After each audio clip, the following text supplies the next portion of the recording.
The real estate market often seems like a distant world where only an elite of experts is successful. In a time of so much uncertainty in the air and bad news, real estate investing can seem intimidating. But today, I want to tell you that if you make the right decision today, you can enter the real estate market from the back door. Bad credit record? No credit at all? Do you dread the idea of having a home loan? Do you dream of owning investment properties? You are in the right place and right time because we have created a program which is a tax lien and deed investment online course of only 14 hours. This course is specially designed for people like you who have big dreams. You will learn at your own pace and everything from your home computer.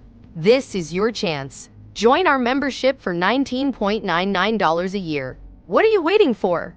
Visit our website primetimehomebuyerBuyback.org and sign up today for course access.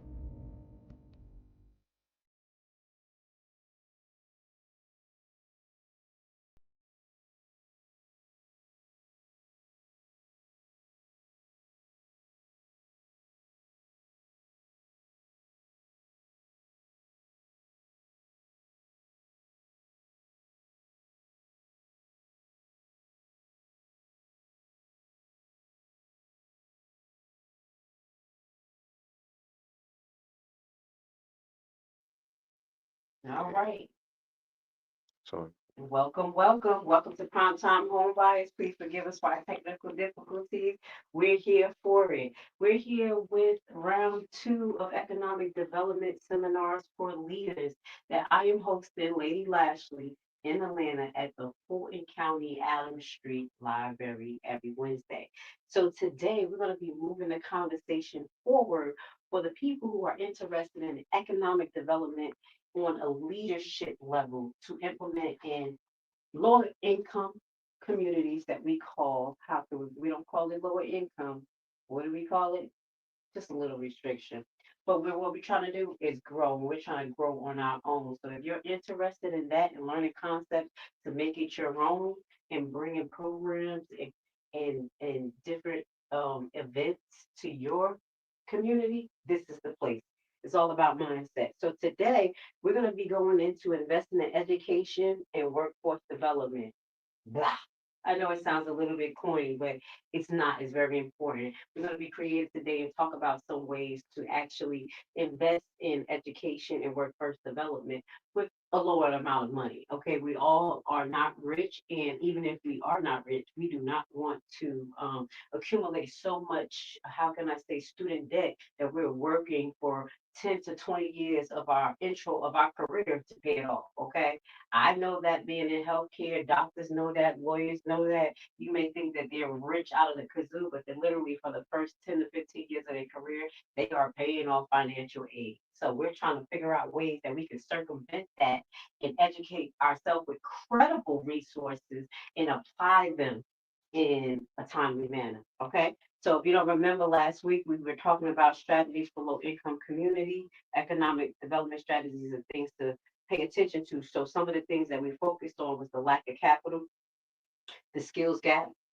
infrastructure deficiencies, limited educational opportunities, health disparities, and system barriers. So if you have not seen that, please hit the replay of last week's video. We'll have it at the end of this video. Now, today, what we're going to be going into is investing in education and workforce development, how to do it on a budget.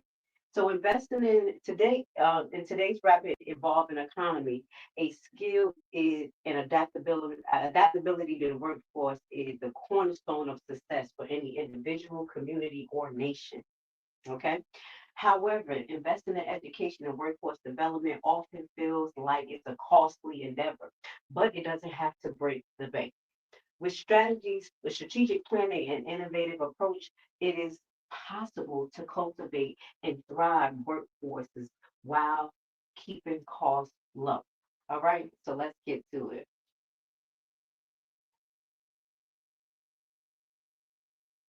One of the things we're gonna get into is why invest in education, the return on the return on investment.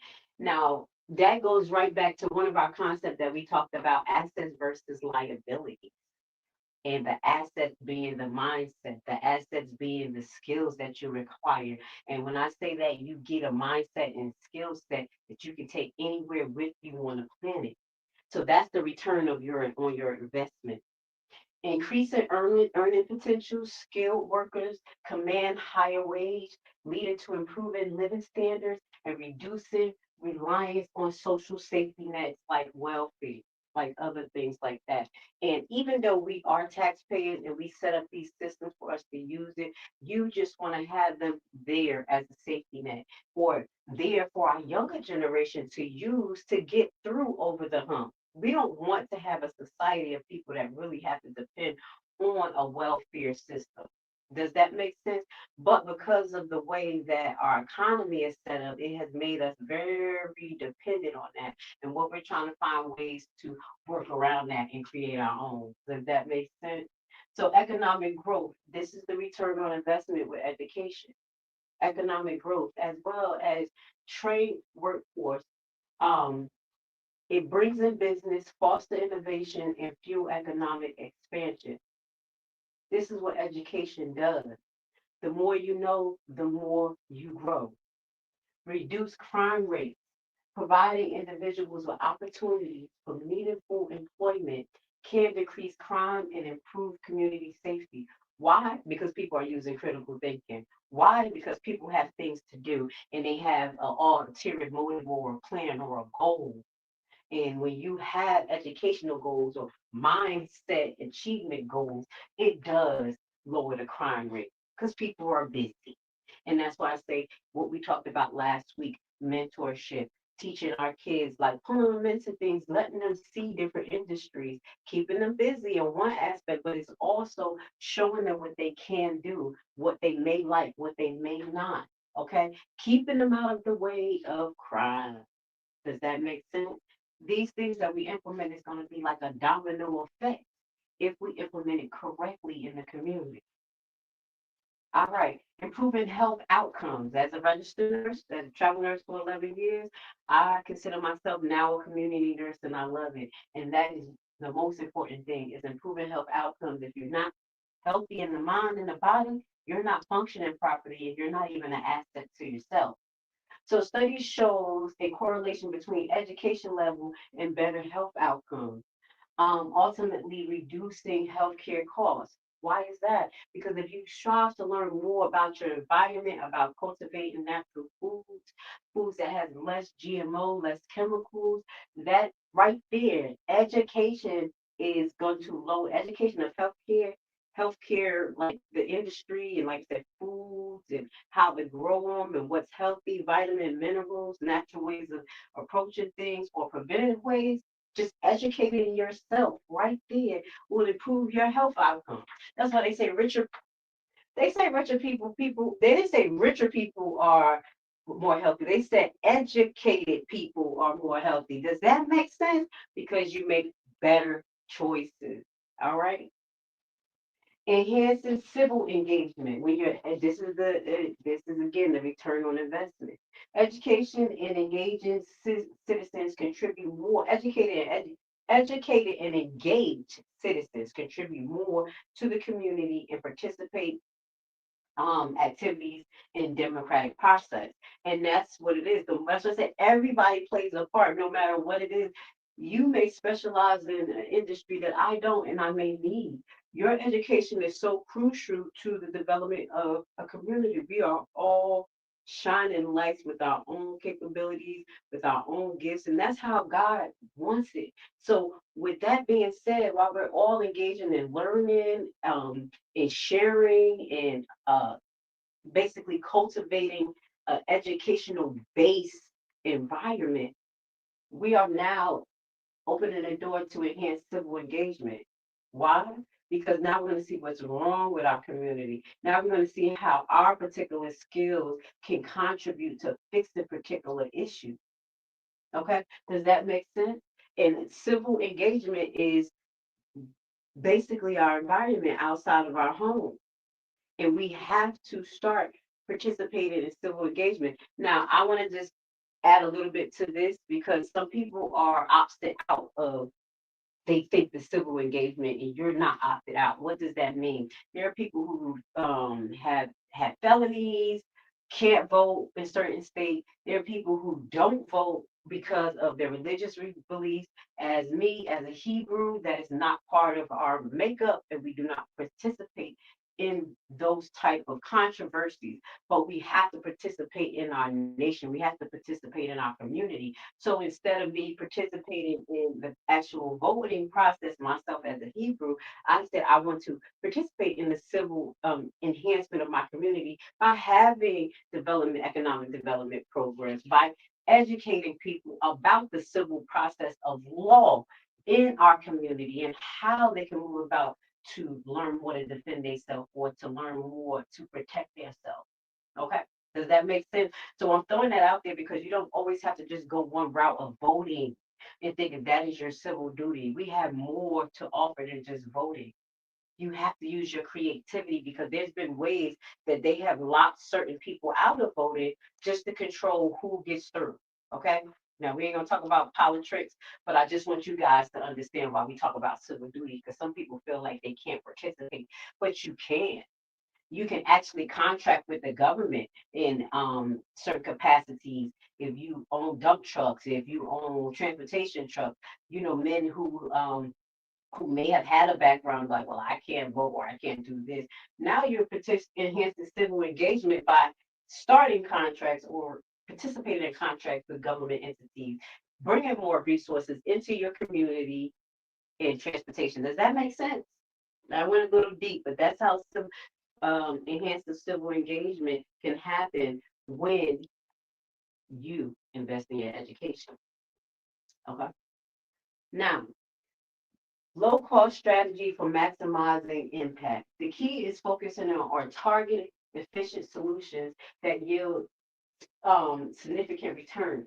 Here are some affordable approaches to investing in education and work development. Let's get to it.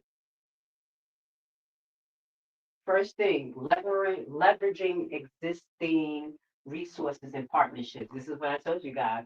You have people who specialize in things that you don't, but if you get together, you'll be able to get that resources. It's a body. That's the same way I look at healthcare. You have someone who is a respiratory specialist, and then you have someone who's a GI specialist, one that's a heart specialist, and we all get together to make sure that the body is working correctly. So another example outside of healthcare, you have someone who has a building.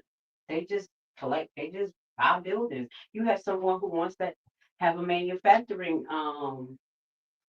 company and they want to manufacture for the community different things. And hey, maybe they can rent that building. That person specialized in real estate acquisition. This person specialized in manufacturing and bringing bulk product in. And then that opens the door for a whole bunch of other companies to use that service. Does that make so? Leverage in using existing resources.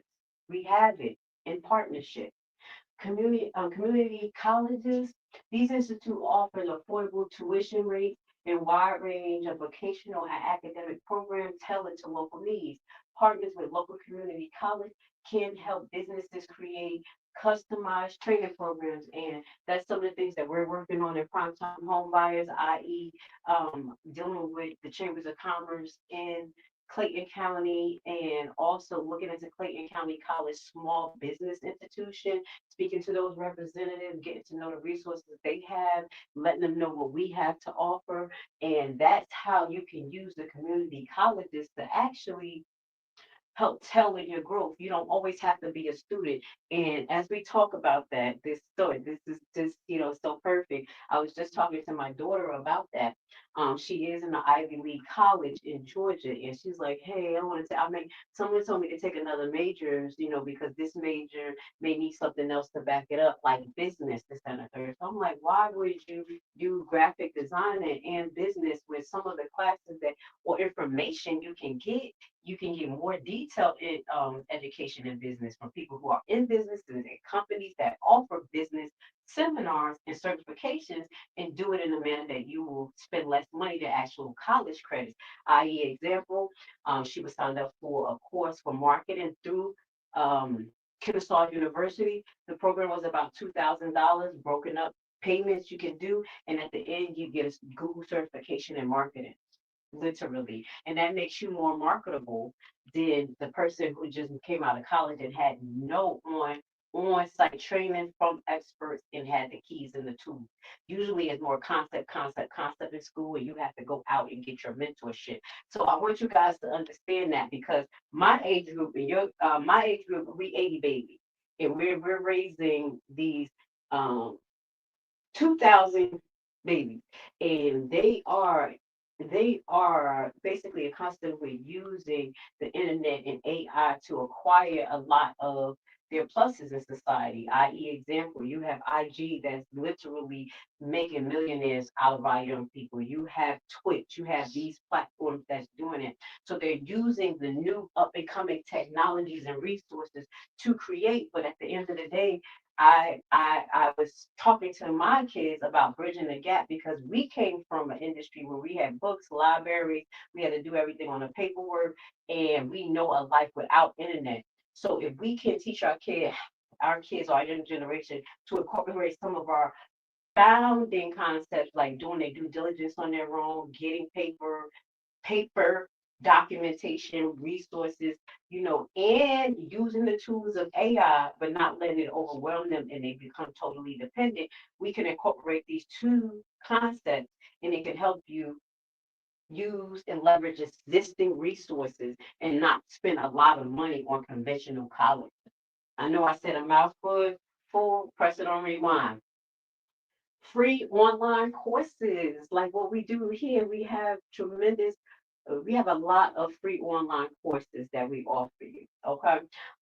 Platforms like Coursera, EDX, K Khan Academy. I love Khan Academy. Khan Academy was a definitely helping aid when I was homeschooling my kids. They have free from K to 12 learning tutorials about different concepts. I love it. Offer a wealth of free and low cost courses in various fields. Encouraging employees to take these courses for skill enhancement can be a highly cost effective strategy. Okay. And again, we have a lot of experts that's out there, such as myself, that offer programs to help people get into, how to say, asset acquiring fields, such as real estate. You know what we do here. I offer a real estate course called Primetime Homebuyer, and that teaches you how to enter the alternative real estate market safely. The goal of my learning platform, of what we offer you, because education is very important, is for you to do your due diligence. So we teach you the different tools that you can use to make sure you're safe before getting into these properties and having to go through a lot of litigation or things like that. So what we're going to do now is just ask that you check our commercial out. The real estate market often seems like a distant world where only an elite of experts is successful. In a time of so much uncertainty in the air and bad news, realist investing can seem intimidating. But today, I want to tell you that if you make the right decision today, you can enter the real estate market from the back door. Bad credit record? No credit at all. Do you dread the idea of having a home loan? Do you dream of owning investment properties? You are in the right place and right time, because we have created a program which is a tax lien and deed investment online course of only 14 hours. This course is specially designed for people like you who have big dreams. You will learn at your own pace and everything from your home computer. This is your chance. Join our membership for $19.99 a year. What are you waiting for? Visit our website primetimehomebuyerBuyback.org and sign up today for course access. All right, welcome back. Thank you for taking the time to um, listen to our sponsors. So let's move on with the presentation. Government programs, exploring federal, state, and local incentives offering grants, tax incentive, training programs for businesses and individuals. Research and apply for these programs can significantly reduce costs. Let me give you an example. Um, I have hooked up with a program out here for women called ACE Business Center, and they helped me tremendously learn the process of starting a business, marketing, the legality of it by offering free seminars for us. It's actually a nonprofit organization that has government funding to help small business in Atlanta.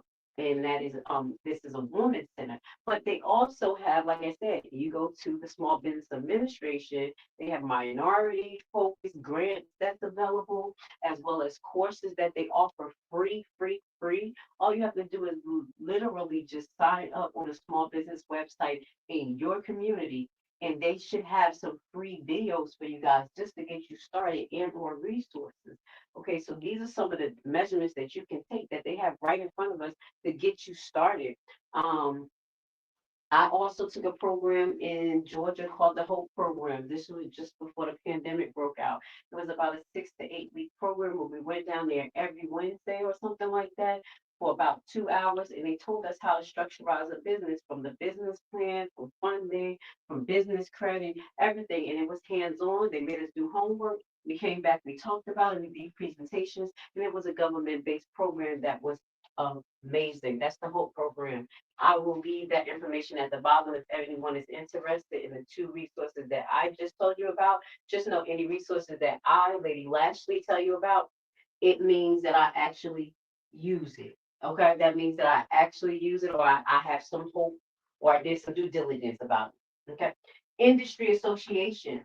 Many industry associations provide training, certificates, networking opportunity relatively at a low rate cost. Now, I'm giving an example because I always have to take it back to healthcare sometimes. For instance, where in my particular sector right now, I deal with a lot of home medication delivery, things like that. So what these pharmacy does is offer trainings on the new medicines, new things that's coming out, and they'll just send us emails and we just take it.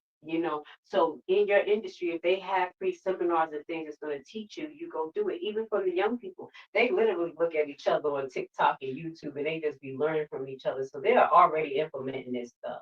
They are already implementing this stuff. Okay, industry associations. That's definitely an example of it. Okay, libraries. Shout out to Adam Street Library. Right now, they have a full library where people are able to use the internet, do research, do their homework, do whatever they need to do. I'm going to tell you, my roughest times, I found peace in the library. It was quiet. I was able to do research. I was able to stay there as long as I wanted to, and they had free internet. Just amazing. But libraries are often overlooked as a resource. Right now, I'm in the library and I'm hosting a seminar. These are things that we can do as a community and bring ourselves off the internet and actually meet and congregate together without having to pay a lot of money, depending on what you're using the space for. For libraries offer a lot of free things. So libraries are often overlooked. They offer internet access that I just told you, workshops, skill building resources, and a quiet place to study. And that's what we're doing right now, workshop and skill building resources. So I am a volunteer of the Atlanta Fulton County Library system. Right now, I'm in the Adams Street sector, looking to go to other libraries and provide this economic development seminar. So again, we have to do it ourselves, bring that information out. All right. The next thing we can do to mitigate how much it is or be cost effective in education is embrace on the job training and mentorship. If you at work and they offering stuff and they say do it, do it, do it, do it. That's something that we always had to do in healthcare, continue education, even if it was the same repeat thing. Once you keep seeing it, you know it. So, apprenticeship, we talked about mentorship programs that will help bridge our kids into different sectors that they may not be subjected to or know about. Apprenticeship, structured apprenticeship combined with on-job training with classroom instruction allow individuals to earn while they learn. This is a highly effective way in developing skilled workers out without a large upfront investment. This is what we do in healthcare. The usually new nursing students who come out, the hospital will provide them with a 2 year internship or apprenticeship under certain group of nurses. and they will have to complete continuing educations and certain practicums while working, meaning that they get checked off on what they do with patients within the 2 years to actually not become a full-blown nurse, but to keep on acquiring the skills they need to be effective. So this is how they bridge the new nurses in. They're getting paid, they're getting education, and they're getting the guidance and mentorship. And this can be applied in any sector. Mentorship programs, parent experience, employees live. That's what we're talking about. With newer colleagues can offer knowledge transfer and skill development. Mentorship programs are relatively low cost to implement and can significantly improve employees' retention and productivity. To teamwork, they get a buddy. That person is showing them everything they know, and they're brainstorming, and then that's where you get that community, that unity with just doing mentorship. You build great relationships. You love, sometimes you fall in love with your mentor. Shout out to my mentor. We're still Facebook friends. Her name is Miss Norma Rogers. I made her my mentor when I was in nursing school. And she was actually the head of the New Jersey Nurses Association at that time. And that's why I strive for what I strive for, because I look at individuals like that and just strive to be like them, but or something that can contribute the way they contribute. Does that make sense? You don't have to be like someone, but you can definitely grow and learn from what you see. Cross training, train employees to perform multiple roles within the organization. Just be careful of that, because that's what they're doing to us in multiple industries, and they are not hiring the amount of people that they need to. I just have to highlight that, where you come in as a secretary and then you're just everything. Okay. So this increased flexibility, reduce reliance on specialized skills, and build a more adaptable workforce. And that's where the red line comes in: reduce reliance on specialized skills. If you have no one who specializes, you have no experts. And that's what's going on. We don't have experts because they're trying to make everybody a jack of all trades, stretching them too far in certain industries where they're not able to actually grow and enhance their learning capabilities and what they originally came in, because they're stretched too far. Again, increasing the risk factors in industry, safety factors, and lowering productivity, because you think that putting it on one person will do better. But that's the downside. But the good side, if you do cross training in an effective way, meaning, hey, you got somebody that's like, hey, I think I want to do that, then you bring that party over. So let's not do forced cross training. How about that? Okay. Then you bring that party over and say, hey, then you want to learn on this side? You want to learn about the engine? You want to learn about phlebotomy? And you're a tech? Okay, let's go. So I'm giving you some examples. Does that make sense? And that's the way we have to think within the industries or the businesses that we create. Because guess what? What we are doing is increasing the economic development in our community by thinking like leaders and coming up with organizational plans that will actually sustain the growth and development of our community and our business without having to depend on the civil service so much. Because as you can see, a lot of those civil service programs that we have depended on have been taken away from us. All right, next, we're getting to the end. I want to say thank you for being here with me, Lady Lashley, every Wednesday at the Adams Street Library at 2 p.m. Please sign up on Eventbrite. The link will be at the bottom. Prioritize skills-based hiring and development. What does that mean? That's what they're doing. What did I just tell you? They're focusing on skills, not just degrees. That's what I told my daughter. If you're going to go and get a double major, what do you need another degree in business when you could go to business seminars that's offered by the government or credible entities and do it for free or less, of course, and build on demand learning and connections, assets. Emphasize skills and competencies over formal degrees when hiring. This is the emphasis. Emphasizing skills, competencies over formal degree when hiring. Emphasize skills, competencies. They want people who have skills and competencies. That's why they offer these things, like as I was telling you about the marketing program at K. Kennesaw University online. You get a little Google, not little, you get a Google certification and it makes you more marketable.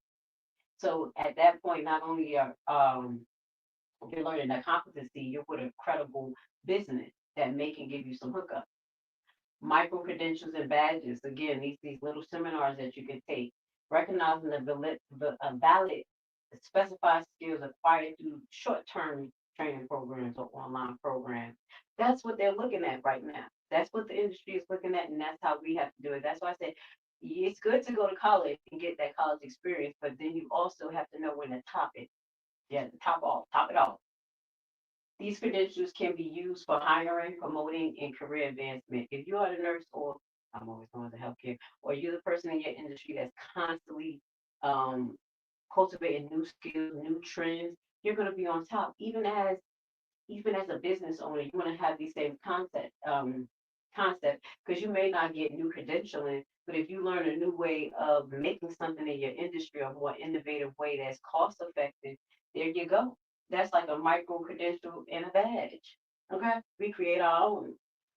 Invest in essential skills and training. Focus on developing essential skills such as communication, problem solving, critical thinking, and digital literacy. Okay? If we start with just communication and problem solving, a lot of the crime will go away right there and critical thinking. That will hit so much. Sometimes we just got to critical think. And it'll save us a lot of money. And that's on the business side where people don't communicate properly. They're not using problem solving skills or critical thinking and they're entering the markets and they're finding themselves in a bind. They're entering certain situations and they're finding themselves in a bind. That's why I tell you your mind is your asset. So these are the tools to use your asset correctly. Communication, problem solving, and critical thinking and digital literacy. And that's for the 80s babies and behind. We were the bridge for AI. So and we had typewriters and we had little thing and they introduced um um not what was it space what was I forgot the name of it MySpace to us and then they Facebook to us. So we was the like test. But what that goes to say we have to bridge into digital literacy and a little bit of AI. We got to learn AI. Okay.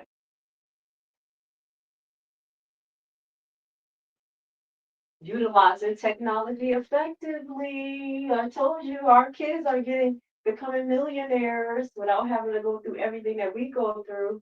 It looks a little different. It looks a little scary. It looks like a roller coaster ride. But when you have content creators and people who are actually making a lot of money by using digital assets, you got to think about it. Learning management systems. Implement a low-cost open source LMS to deliver online training materials and track employee progress. Now, you can do that as a business owner as well as you can use these LMS, learning management systems, like just like what we did. We created a learning management system on our website, Primetime Home Buyers, www.taxlienexpert.com, where you can go and take on demand videos, learn about different concepts within the field of real estate for us, because that's what we offer. And whatever field you want to, you have to find those LMSs. Okay. Webinars and online workshops. Welcome. Okay. Deliver training sessions remotely, reducing travel costs and maximizing reach. That's what we're doing for you. You can be on your lunch break right now, taking notes, literally learning. You can be driving, listening. You see what I'm saying? Glamification. Oh, gamification. Incorporating game-like elements into training programs to increase engagement and motivation and learning. Games, music, visual learning tools, it helps when you're educating yourself. So if you have any learning impediments, I think this is a good start to trying to figure out your learning style. Because when people talk about school workshops, it's like, oh my God, I hate school. But once you learn your learning style, you're gonna love it because when you learn something new and you can use that skill, it empowers you. But I think people are afraid because they've been beaten down by their defects about, oh, I stutter, oh, I can't pronounce this, oh, I don't do math well, oh, this, that, and third, they make me hate school. And I'm saying that for someone who literally was self-taught, coming from a first generation of Haitian descent, having to teach myself why I had a learning impediment, which I later learned on in my adulthood was dyslexia. I had to work through that and not knowing what it was or not trying to fix it as well could have stopped me. But that's one of the things that you have to learn your learning style. What is the problem? So I with dyslexia, it's a neurotransmitter issue. So if I knew, okay, sometimes I will see words wrong, or maybe it'll skip a word, or maybe this looks like something that is not. That's what happens with dyslexia. So what I would have to do is make sure that I reread. I take notes because sometimes I'll read something, you skip a whole word. Now, people don't know about this. They don't know about these learning impediments, but you have to go figure this out for yourself. So I know if I could have taught myself since elementary school, and I've been an honor student since elementary school. My mother couldn't do my work, my grandma couldn't help me, they didn't even speak English. Okay? Okay? If I can do it, you guys can do it. So that's about learning different ways of your learning style. So gamification is one of them. And that's what we did some of our modules in nursing, be little games where we'll have to place this on a patient, place this on. Does that make sense? Okay, so don't be afraid if you need a little gaming in your life, if you need a little cartoon. We even had a picture of patients, not a physical picture, but a drawing of someone who may have a disease or diagnosed, and we'd have all these things pointed to the person, and the person looked funny, and we'll remember this picture of the diagnosis, like of Cushing disease. I can remember every time I think of Cushing disease, I think of a heavy set woman with glasses, a mad face. That means that it's emotional liability. They're swollen. It's so much. And but I can remember the picture. It's a picture. So know your learning style. Don't be afraid because you learn a certain way. It doesn't make you an adolescent. It literally just shows how your brain processes. And I think that's one of our issues in America is that once we like don't learn the way other people do or don't perform, it's like we don't need it. Man, everybody should be done. No, no, it's not that. Learn your learning style. Okay. Like I said, that's an asset, your mind. When you know something, they can't take it from you. Okay. Now we're getting to our last slide. I want to say thank you for being here with Lady Lashley on my economic development seminars that we offer for free every Wednesday at 2 p.m. in the Adam Tree Library. All right, let's get to it. Let's get it to a close. Second. All right. Community-based initiatives.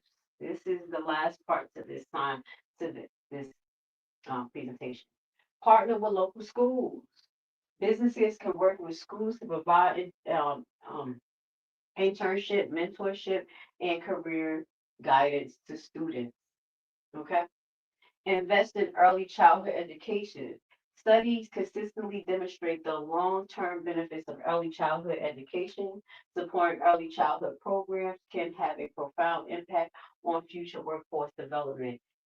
Yes, it's very important. I'm going to say that as growing up, as me as an 80s baby, growing up on Reading Rainbow, Mr. Rogers, and getting these early, how can I be subjected to wanting to learn, wanting to read? How do you remember the Magic School Bus?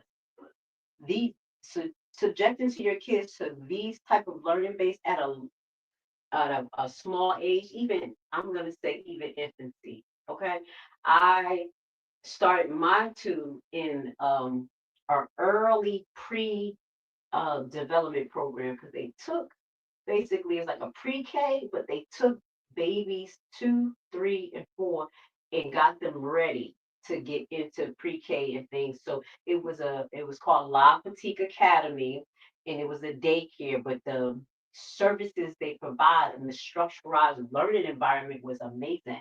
In the baby room, where you have babies and bouncers, they have it ABCs all over the wall, animals, they have the music playing, they have the kids that's just about their age that can function because with good behavior. I didn't see behavior problems because sometimes you can't mix kids together, but they will have the older kids kind of demonstrating to the younger kids. So that is investing in early childhood education that will help your kid advance. So about time my two got to fifth grade, well, I do apologize to kindergarten, they were already reading. They already knew their ABCs. They know their one, two, threes before they got into kindergarten because they were already hearing it every day because of that early development learning program. So please be very cautious of where you leave your kids at. Okay. Now, lastly, but most importantly, adult literacy programs improve basic literacy and numeric skills for adults who lack these fundamental skills. Guys, don't be afraid that you don't know. Everybody has not been subjected to it. Everybody has not been subjected. You can't beat yourself up because you don't know. But I think too, society has made us move, and not so loud, move on the instant gratification so much that it makes us think, oh, you know it. Oh, you're supposed to know this. Oh, you're supposed to know this because that's how AI works. We're not AI. The way the brain works is being subject to it, seeing it, critically thinking about it, digesting it in your own manner, and regurgitating it out in your own way. That's learning. That's adult literacy, so don't stop. Improving basic learning skills, as I told you, this can unlock opportunities for future education opportunities. If your local library, if your job, if your school offer anything free, take it. Usually you can build a connection with someone. Usually you will be able to take that information and apply it because these particular seminars and programs are usually given by experts who are already applying the concept. Does that make sense? So again, I want to say thank you for being with us today. Okay. Today we wanted to show you the importance of education and training. Show you that it doesn't have to be so expensive. You can find ways to participate in learning-based programs such as what we offer here every Wednesday at 2 p.m., as well as taking online seminars that I offer at Primetime Home Buyers. So again, I want to say thank you to my sponsors, Primetime Home Buyers. Check out the website. We'll see you next week at 2 p.m. Hope I wasn't loud.